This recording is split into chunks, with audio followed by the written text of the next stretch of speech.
Hey everybody, I'm Josh with Cooker Tech, and today we're getting technical. So today we're going to be doing an oil change on the Humvee. It's a 6.2 liter non-turbo. Have you ever felt? Are you listening? Damn.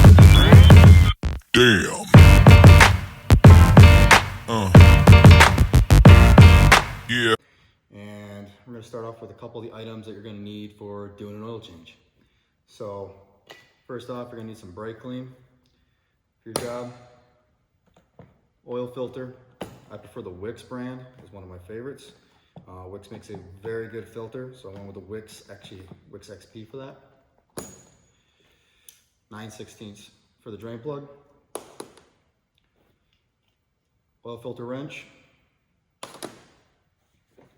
Oil, you're gonna need 8 quarts of oil. So I got 2 gallons of the Rotella T5. T5 just means it's a synthetic blend.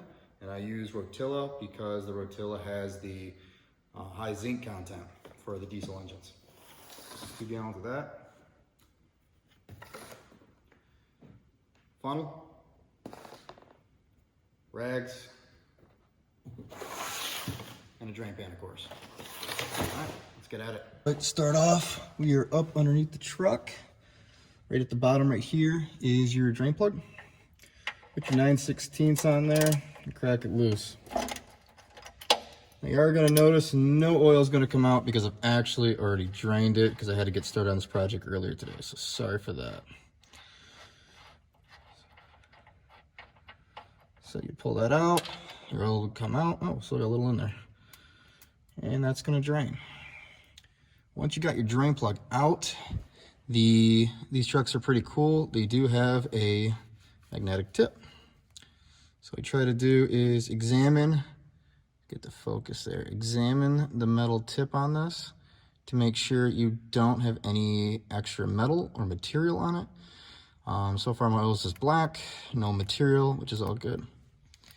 The other thing I came in a problem with too, you may notice I have a blue sealer on mine. The OEM had a plastic or nylon style that has hardened and cracked and no longer seals at all. So that's done. I did find that with the blue one, made about the same material, and Dorman actually makes it and sells it at all your local auto parts store. I can put the part number below if you're looking for something like that. And all you do is you pop off the old one, pop the new one on, you're all set.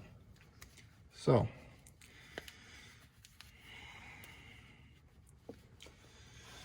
with the oil's draining out, and that's just residual that's in the system, so we're going to go ahead and just cap that off.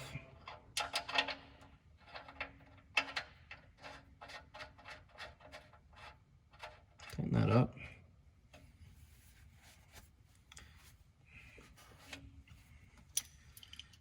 When you go to tighten this down, don't drop a ton of weight into this. This is a very common spot where people strip out their drain plugs.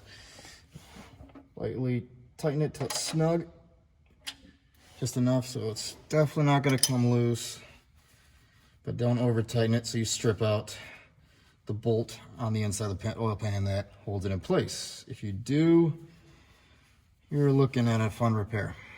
You either have to do a Healy coil of some type, or you're going to have to drop the pan and replace the pan. So that's the first part. You want to get your oil drains out, get that done. Next up we're going to get into is the oil filter. So next up we're going to do is get our oil filter out.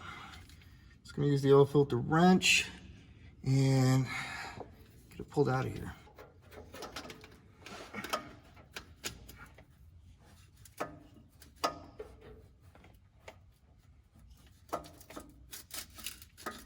So as you can see, the location's a bit tight, but still doable. The average guy. Make sure you got your oil pan ready. Catch any oil that comes out.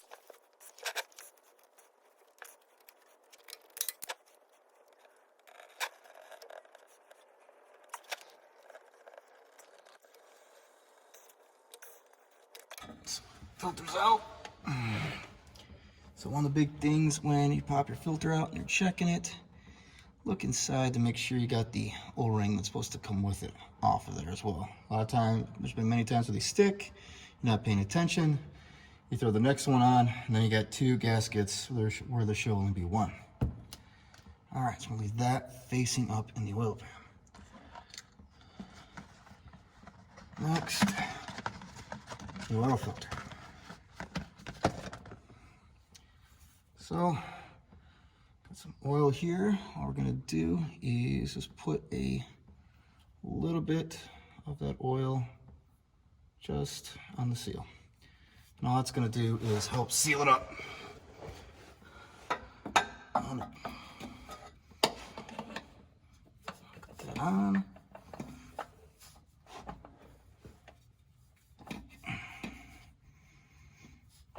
Now if the filter was straight up and down, I would pre-fill it with some oil. But unfortunately, it's set sideways, which would be pointless. Also, as another note,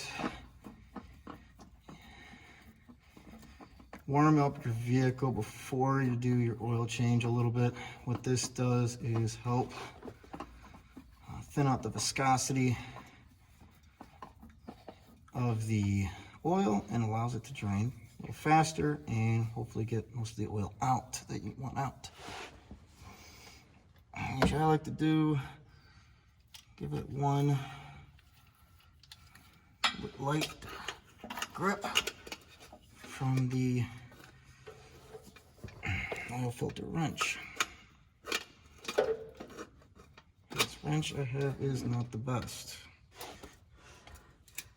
Right, use the oil wrench, which is what I like to do, and just make it snug. I'm always worried the oil filter could come a little loose or leak, so unfortunately I run mine tight.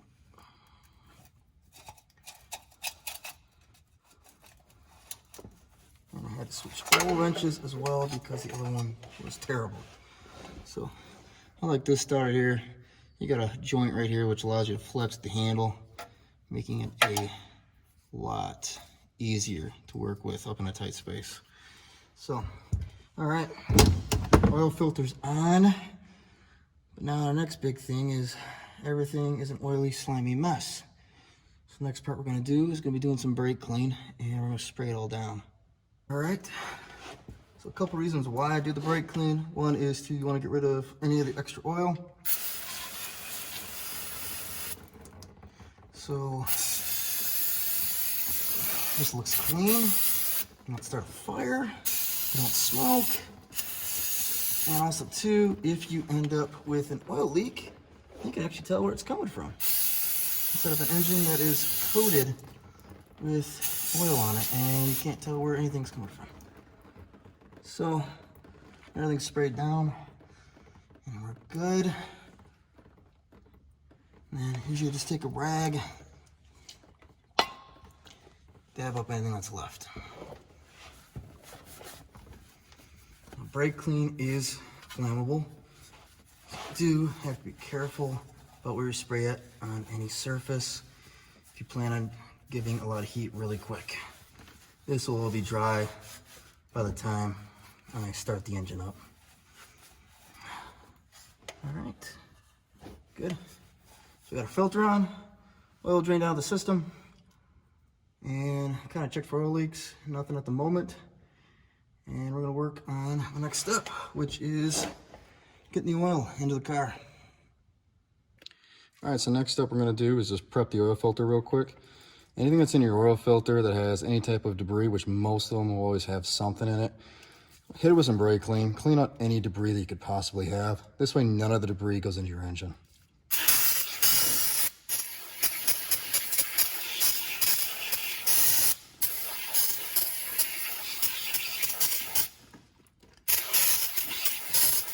Look at the availability for compressed air. Hit it with compressed air as well. Try to stay away from re-wiping this down with a possible rag, because any lint, debris, or etc. that's on your rag is going to stick to this, and then once again you're putting debris back into the engine. All right, so next up we're going to be putting oil into our engine. That's going to be one of our last few things we have to do. Because this fill is so far in, get ready to climb all over your truck.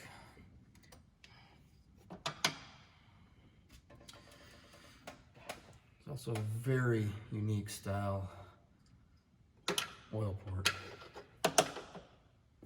Not used to seeing that on other vehicles. All right.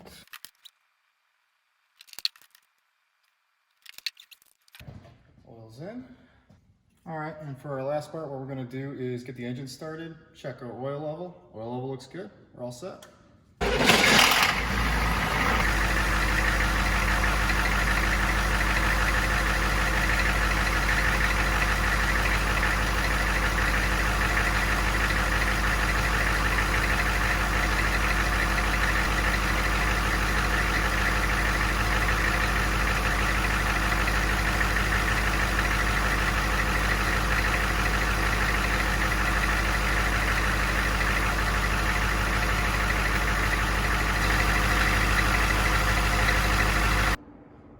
Fortunately, it's a little hard to talk over the vehicle when it's running because of how loud it is.